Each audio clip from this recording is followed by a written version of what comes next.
박근혜표 가짜 세무녀법 청산과 부양의무자 기준 폐지를 위한 국민기초생활보장법 개정안 발의를 지지하는 시민사회단체들의 기자회견이 시작되겠습니다. 박근혜 정부가 세무녀법이라는 이름으로 기초생활보장법을 개정했습니다. 하지만 이 기초생활보장법으로는 세무녀가 아무런 급여를 받을 수 없는 상황이었습니다. 그래서 시민사회단체들은 목이 아파서 병원에 온 환자에게 다리에 깁스를 채워서 보낸 꼴 아니냐, 아무런 문제를 해결하지 못하는 개정안이었다라는 비판을 한 바 있었습니다. 게다가 이 개정안 안에는요, 수급자의 권리를 하락시키고 기존의 급여를 받고 있었던 급여를 받지 못하게 하는 계약의 내용도 포함이 되어 있었습니다. 그리고 이번에 촛불 전국을 통해서 새로운 정권이 탄생을 했는데요. 매우 뜻깊게도 이번 20대 국회에서 박근혜 정부의 잘못된 기초생활보장법 내용을 다시 개정하고 또 오랫동안 가장 문제가 되어 왔었던 부양의무자 기준 폐지를 담은 기초생활보장법 개정안이 발의가 되게 되었습니다. 그래서 권미혁 의원님의 대표 발의로 이루어진 이 법안에 대해서 기초생활 수급자를 비롯한 시민사회단체가 지지의 의사를 표명하며 이 법안에 조속한 통과를 요청하는 바입니다. 그래서 이렇게 발의 기자회견을 갖게 되었습니다. 사회를 보는 저는 빈곤사회연대 김윤영이라고 합니다. 기초법 개정 공동행동과 함께하고 있습니다. 네, 첫 번째 발언으로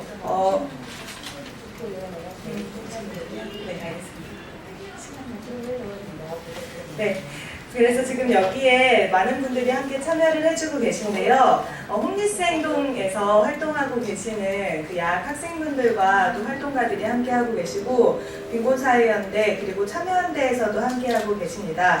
장애등급제 부양의무제 폐지를 외치며 광화문에서 5년째 농성을 하고 있는 장애등급제 부양의무제 폐지 공동행동의 박경석 대표님과 활동가들이 이 자리에 또 함께 참석을 하고 있습니다. 그리고 이제 곧 오실 텐데 기초법 개정을 위해서 또 함께 오랫동안 활동을 해주고 계신 공익변호사재단 공감의 박영화 변호사님이 이 자리에 또 함께 해주시고 계십니다. 네, 그러면 첫 번째 발언을 들어보려고 합니다. 권미혁 의원님께로부터 이번 법안의 취지가 어떠한지에 대해서 좀 설명을 듣고 부양의무자 기준 폐지의 내용에 대해서 말씀을 들어보도록 하겠습니다.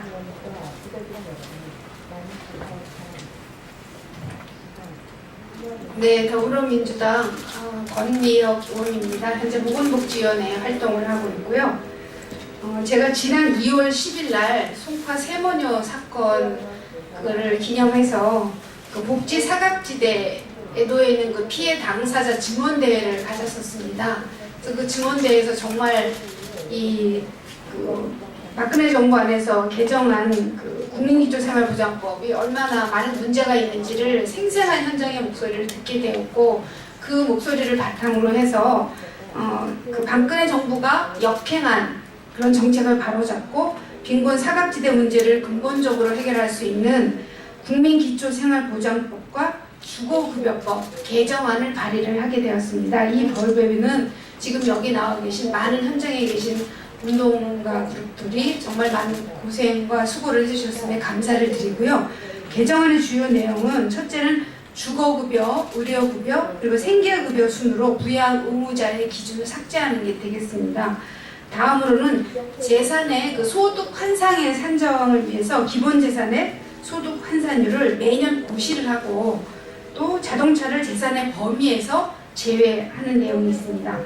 그리고 세 번째로 자활 근로를 통해서 얻은 수입, 소득의 일부는 소득 평가액에서 제외를 하려고 합니다.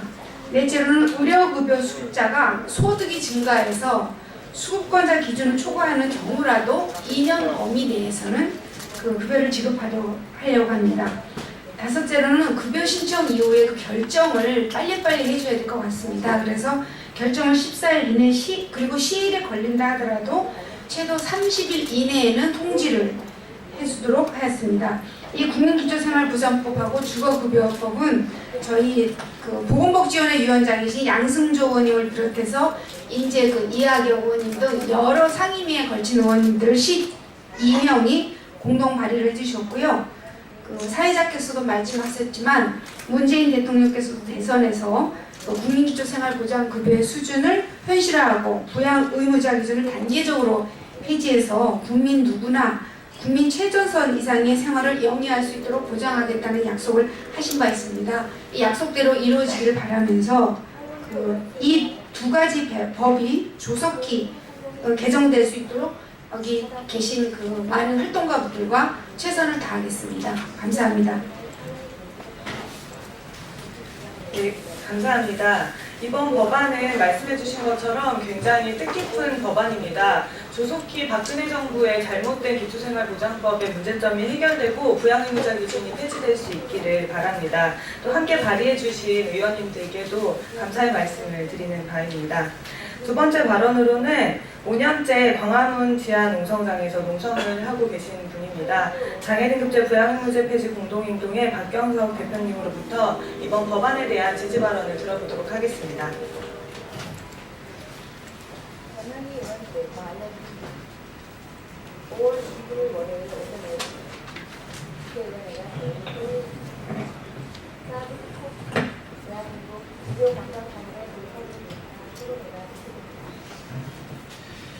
네, 반갑습니다. 저는 장애등급제 부양의무제 폐지 공동행동의 박경석입니다. 오늘로 1739일째입니다. 1739일째 광화문 지하차도에서 장애등급제 부양의무제 폐지를 외치고 있습니다. 물론 18대 대통령 선거 때도 그 전에도 이 문제를 제기했고, 이 문제에 대한 장애등급제 폐지와 관련해서는 또 모든 대통령 후보들의 약속이었고, 지금도 19대도 마찬가지입니다. 그리고 또 부양의무자 기준 폐지는 이번에 문재인 대통령님이 후보 시절에 단계적인 폐지를 하겠다. 부양의무자 기준과 관련해서 뭐 소득 기준 완화나 사각지대 해소 이런 표현이 아니라 폐지라는 명확한 약속을 했고, 그것을 단계적으로 하겠다라는 것을 약속을 했습니다. 그리고 이 부양의무자 기준 폐지의 약속은 문재인 대통령만 약속한 것이 아니라 모든 정당이 공히 이 문제와 관련해서는 약속한 사항입니다. 그래서 오늘 이렇게 부양의무자 기준 폐지와 더불어서 국민기초생활보장법 전체에 대한 이런 문제점들을 발의해 주신 우리 금여의원님에게 감사드리며, 그리고 이 문제가 빨리 국회에서 조속히 논의되어져서 제도적인 완비와 예산 반영과 그리고 정책적 실현이 2017년 추경에는 반드시 좀 되어지면 좋겠다라는 바람을 좀 가지고 있습니다. 그리고 이 부양의무자 기준 폐지와 단계적 폐지와 관련해서는 2017년도 우리 하반기에 추경 때는 주거급여부터 먼저 폐지되어졌으면 좋겠다라는 바람이 있습니다. 그리고 순차적으로 의료급여와 생계급여가 연도별로 이렇게 폐지되어져서 2019년도에는 완전하게 폐지되어져서 부양의무자 기준으로 인해서 빈곤의 사각지대에서 있는 실질적으로 가난하면서 자신의 최소한의 인간다운 삶을 누리지 못하는 모든 사람들이 국민기초생활보장법에 의해서 최소한의 권리로서 보장받는, 최소한의 생존의 문제는 권리로서 보장받는 나라다운 나라가 되기를 간절히 바랍니다. 이러한 마음을 모아서 이렇게 법안을 발의하고 있고요. 이런 법안에 대해서 언론이 좀 많은 관심을 가져주면 좋겠습니다. 가난한 사람들의 문제이고, 특히 또 250만 명 장애인들이 굉장히 관심을 가지고 있는 문제이고, 이것 때문에 가난한 사람들이 자살하고, 그리고 그 장애 부모가 그 자식을 죽이는 이러한 야만적인 비극적인 사회를 더 이상 방치할 수는 저희는 없다라는 간절한 마음을 담아서 이곳에 왔습니다. 이 법안에 대해서 꼭 많이 관심 가져주시고 많이 지지해 주시면 고맙겠습니다.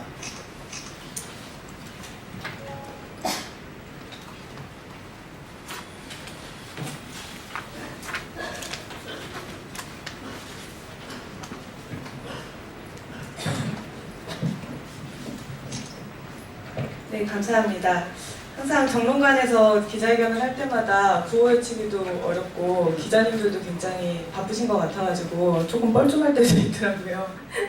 네, 근데 이번 법안은 말씀해주신 것처럼 시위를 참 다투는 법안일 수밖에 없습니다. 왜냐하면 빈곤 문제를 다루는 것이기 때문입니다.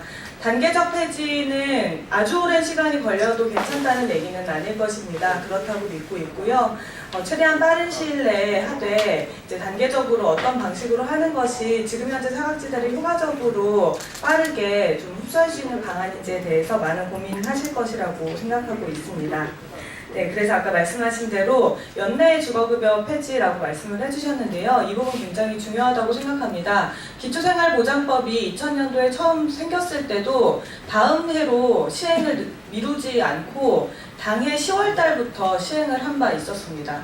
사회적인 합의를 가지고 내년도의 예산을 책정하기 위해서는 빠른 시행이 중요했었기 때문이라고 생각하고 있습니다. 그렇기 때문에 올해 반드시 주거급여부터 폐지를 하는 노력이 필요할 것이라고 봅니다. 네, 두 번째 발언을 듣도록 하겠습니다. 공익변호사재단 공감 박영하 변호사님께 이번 법안의 내용과 어떠한 점에서 기초생활 수급자와 빈곤층의 이름으로 이 법안을 지지하는지에 대해서 말씀을 들어보도록 하겠습니다.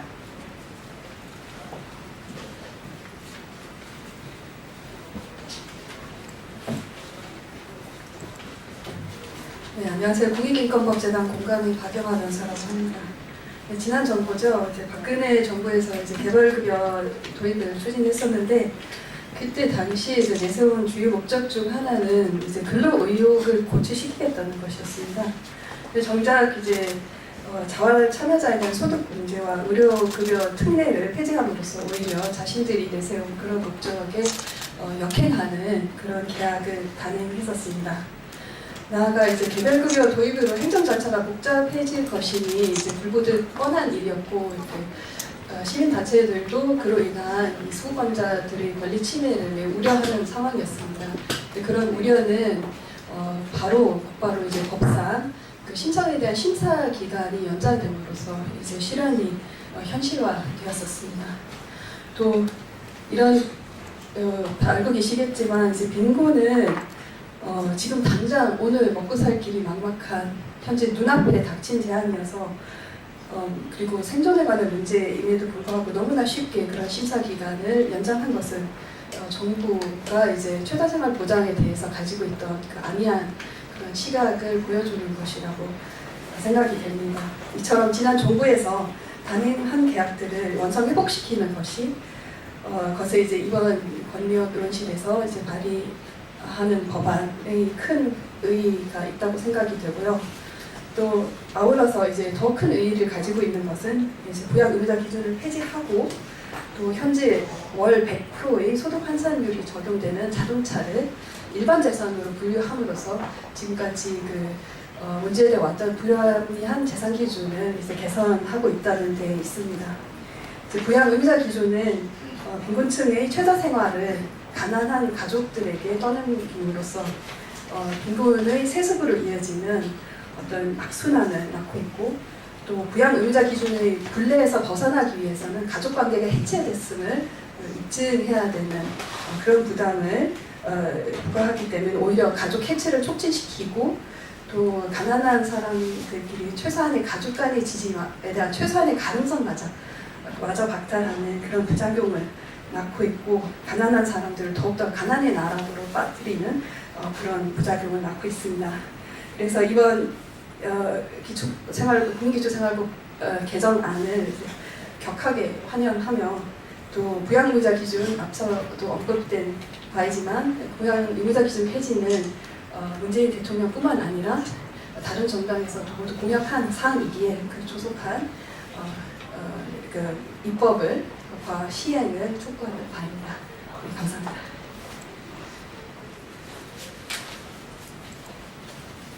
네, 감사합니다. 이번 대선이 끝나고 난 뒤에 빈곤사회연대 사무실로 굉장히 기쁨의 목소리의 전화들이 좀 걸려왔었습니다.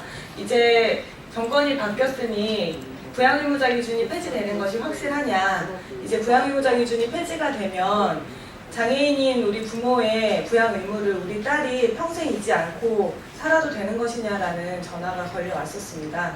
그래서 이런 환희에 찼었던 목소리가 다시 실망으로 돌아서는 일이 없도록 이번 법안이 꼭 잘 통과가 되었으면 좋겠다는 바람을 다시 한번 전합니다. 말씀드린 것처럼 이번 법안의 굉장히 중요한 부분은 박근혜 정부가 잘못했었던 부분을 꼼꼼하게 되돌린다라는 점에 있습니다. 특히 자활 사업에 참여하고 있었던 사람들의 경우에는 박근혜 정부의 성파 세모니업법 때문에 굉장히 많은 피해를 입게 되었습니다. 받고 있었던 자활 공제를 받지 못하게 되고 자활 장려금을 빼앗김으로써 사실상 최저임금에도 미치지 못하는 돈을 받고 일을 해야 되는 상황에 내몰렸던 것과 동시에 주거급여 같은 것들도 빼앗길 수밖에 없는 상황에 내몰렸었던 것이죠. 그래서 자활 참여 당사자들이 누구보다 이 법안을 굉장히 환영하고 있습니다. 또한 자활협회에서도 이 법안을 굉장히 환영하고 있습니다. 그런데 자활 참여 당사자의 목소리를 꼭 이 자리에서 들려드리고 또 의원님께도 그 목소리를 직접 들려드리면 좋겠다고 생각을 했는데요. 지금이 안타깝게도 일을 하시는 시간이라 이 자리에 직접 참여를 하지 못하셨지만 편지를 보내주셨습니다. 그래서 홈리스 행동의 박사라 활동가가 그 편지를 대독하도록 하겠습니다. 네, 지역 자활센터에 참여하고 계시는 조건부 수급자 김태희님의 말씀을 대독하겠습니다. 문재인 대통령이 부양의무자 기준을 폐지하겠다고 약속했습니다. 저는 정말 환영합니다. 진짜로 폐지하고 의지를 담은 예산을 책정도 해서 꼭 실천해 주셨으면 합니다. 부양의무자 기준이 폐지되면 사각지 내에 놓여있던 사람들의 상당수가 수급자가 될 것입니다. 그러나 막상 그 사람들이 수급자가 된다 하더라도 저는 안심할 수 없습니다. 왜냐하면 그중 많은 사람들은 일반 수급자가 아닌 조건부 수급자가 될 것이기 때문입니다. 하지만 지금 보면 자활사업에 대한 예산은 넉넉하지도 않고 자활사업단에 사람을 우선 배치하기보다는 취업성공 패키지로 떠밀어버리는 현실입니다. 취업성공 패키지라고 하는 것은 학원 신청을 하고 원하는 자격증을 따고 또 구직활동에 성실히 참여해야 하는 것을 전제로 하고 있습니다. 그런데 그러한 노력들이 실제 구직으로 이어지지 않는 경우를 많이 보았습니다. 그래서 저도 저에게도 추정패를 권유받았지만 할 수 있는 것이 없어서 그나마 안정적인 자활사업단에서 일하고 싶다고 꼭 좀 보내달라고 했습니다. 저만 보더라도 조건부 수급자는 일반 임노동 시장에서 어깨를 나란히 하고 경쟁할 수 있는 사람들이 아닙니다. 또 신체적으로도 건강하지 않고 그래서 가난한 생활을 해야 하는 사람들로 국가의 지원이 필요한 사람입니다. 그러나 우리는 약간의 근로 능력이 있다는 이유로 일을 해야 합니다. 수급자가 일한다는 것은 분명 일을 하는 것이지만 정당한 노동으로 인정받지도 못합니다. 그래서 급여도 최저시급에도 못 미치는 수준입니다. 여유로운 생활, 인간다운 생활은 꿈도 꿀 수 없습니다. 아직도 쪽방을 벗어나기 어려운 저를 보면 알 수 있습니다. 자활사업에 참여할 수 있는 기간도 3년입니다. 보장된 이 3년이 지난 후엔 사업단 참여가 종료될 때 저는 앞으로 어떻게 될지 잘 모르겠습니다. 앞에서 이야기했다시피 최저시급도 받지 못하는 노동 같지 않는 노동에 3년 동안 자활을 위해 준비하는 기간을 거칩니다. 그런데 자활소득의 30%를 공제해주는 것이 없어졌고 그렇게 열심히 일하라는 의미의 자활장려금도 없어졌습니다. 대신 근로장려금이 신청이 가능하다고 하지만 부양가족이 없는 1인 가구인 제가 받을 수 있을까요? 일해도 제대로 인정하지 못하고 인정받지 못하고 일할 맛이 안 나는 이 상황이 정말 답답합니다. 자활사업에 일하는 저희 같은 사람들은 몸이 아파서 병원에 가게 되면은 입원하게 되면 일을 못 나간 만큼 돈도 받을 수 없습니다. 주차, 월차도 당연히 받을 수 없습니다. 그래서 아픈 것도 참 부담이 됩니다. 병원에 가도 비급여 항목으로 고가의 CT나 MRI 등을 찍는 것은 엄두조차 낼 수 없습니다. 그렇게 되면 월급의 3분의 1은 병원비로, 3분의 1은 주거비로, 나머지 돈으로 교통비와 점심 식비를 해결해야 하는데 그것도 정말 부족하기 때문입니다. 이렇게 조건부 수급자로 산다는 것은 아파도 일해야 되고 적은 급여로 생계를 부담해야 하는 어려운 조건에 놓이게 된다는 것을 이야기하는 것 같습니다. 전에는 이런 기가 막힌 일도 있었습니다. 제가 일하는 사업단에서 2012년 11월 즈음 구청에서는 자활사업에 대한 예산이 부족하다며 급여를 모두 줄 수 없게 되었으니 사업단에 일하는 저희들에게 돌아가면서 근로시간을 단축하라고 했습니다. 당황스러웠지만 구청의 요구에 응할 수밖에 없었고 2개월 동안이나 평소 받는 급여의 절반만 받게 되어 추운 겨울을 앞둔 시점에 더욱 어려움을 겪어야 했습니다. 자활할 수 있도록 체계적으로 돕는 기관이어야 하는 지역자활센터에서도 우리를 대변해주지 않았습니다. 결국 우리 수급자가 고스란히 그 부담을 떠안아야 했고 혹시라도 예산 부족으로 사업단이 없어질 수 있을까 하는 불안감도 가져야 했습니다. 수급자를 책임지지 않는 그런 자활사업에 참여해야 하는 것 자체가 수급자가 받는 급여가 겨우 한 달 살이에 불과한데 예산 부족으로 받을 수 없다는 것 자체가 정말 무서웠습니다. 수급자가 늘어난다는 것은 반가운 일이기도 하지만 저와 같은 불안정한 삶을 살아가야 하는 사람들이 늘어간다는 것을 말하는 건 아니겠지요. 물론 이 모든 것들을 바꾸려면 부양의무자 기준 폐지부터가 시작입니다. 물가 인상을 반영한 현실적인 급여 책정도 반드시 동반되어야 합니다. 지금 같은 시대에 살 곳이 없어 거리에서 노숙을 해야 하는 사람들, 무료급식을 먹으러 다녀야 하는 가난한 사람들, 폐지를 주우러 다녀야 하는 노년, 아프면 생계곤란이라는 위기에 놓여야 하고 병원에 가는 것도 큰 부담으로 여겨야 하는 사람들이 없어질 수 있도록, 그리고 수급 신청하는 것 자체가 어렵지 않도록 국가가 적극적으로 많은 것들을 바꾸어야 합니다. 또 수급자들이 지역자활사업에 참여하는 그런 문제점들이 많이 발생하는 것들에 대해서도 바꿀 수 있도록 해야 합니다. 예산에 따라 급여가 오락가락하는 등 불안정한 자활사업에 대한 인식도 바뀌어서 또 참여자들에 대한 권리 보장이 제대로 이루어질 수 있도록 해야 합니다.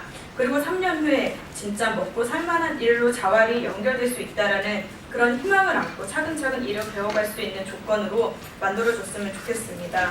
그리고 조금 아프더라도 건강 상태나 사정에 맞는 일자리가 만들어져야 한다고 봅니다. 우리를 무조건 경쟁 가득한 시장에 내몰아버리면 결국 다시 죽으라는 것과 다름없기 때문입니다. 가난한 사람들을 위한 착한 일자리, 급여도 가득한 일자리이길 희망합니다. 그래서 수급자라 하더라도, 가난하다 하더라도, 자활사업에 참여한다 하더라도 주눅들지 않고 당당하게 살 수 있는 나라, 누구라도 필요하면 기초보장을 받을 수 있는 나라, 그런 편안하고 안전한 나라에서 빨리 살고 싶습니다. 네, 이만 마치도록 하겠습니다. 네, 감사합니다. 저희가 기자회견문이 마련이 되어 있는데 이 기자회견문 낭독은 따로 하지 않으려고 합니다. 다만 대략적으로 좀 내용을 말씀드리도록 하겠습니다.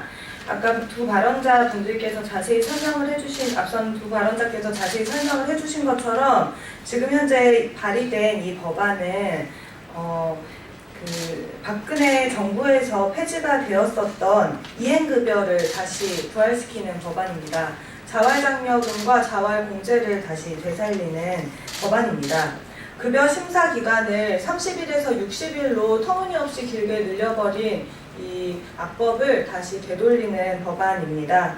그리고 재산의 소득 환산율을 비롯한 쉽게 손댈 수 없었던 보건복지부의 자의적인 판단으로 만들어지던 것들을 중앙생활보장위원회에서 심의하도록 해서 최소한의 민주적인 절차를 강화하도록 돕고 있습니다. 이 법안이 꼭 통과가 되어서 부양의무자 기준 때문에 사각지대에 놓여있는 사람들의 문제가 자활사업에 참여하고 있지만 자립과 자활을 도모할 수 없어 절망에 빠져있는 사람들의 문제가 조속히 해결될 수 있기를 바랍니다. 이번 법안은 160만 기초생활 수급자의 개정안입니다. 400만 전체 빈곤층의 문제입니다. 하지만 그보다 앞서 가난에 빠질 염려를 하고 있는 사람이라면, 대한민국 국민이라면, 1%를 제외한 사람들이라면 모두 다 신경 써야 하는 법안입니다. 이 법안의 중요성에 대해서 여기 계신 기자분들께서 많이 알려주시기 바라고, 전 국민이 함께 고민하고 부양의무자 기준 폐지라는 값진 결과를 함께 얻어낼 수 있도록 함께 해주시면 감사하겠습니다. 네, 그래서 오늘 이 법안의 발의를 지지하는 기초생활 수급자와 또 시민사회단체의 기자회견은 지금 이곳에서 마치도록 하겠는데요. 조속한 통과와 예산 마련을 통한 이행을 기대하면서 앞으로도 이 과정을 큰 눈 뜨고 열심히 바라보겠다는 약속을 드리면서 이 법안 발의해 주신 의원님께 감사하다는 말씀 다시 한번 마지막으로 드리고 기자회견 마무리하도록 하겠습니다. 참여해 주신 모두 감사합니다.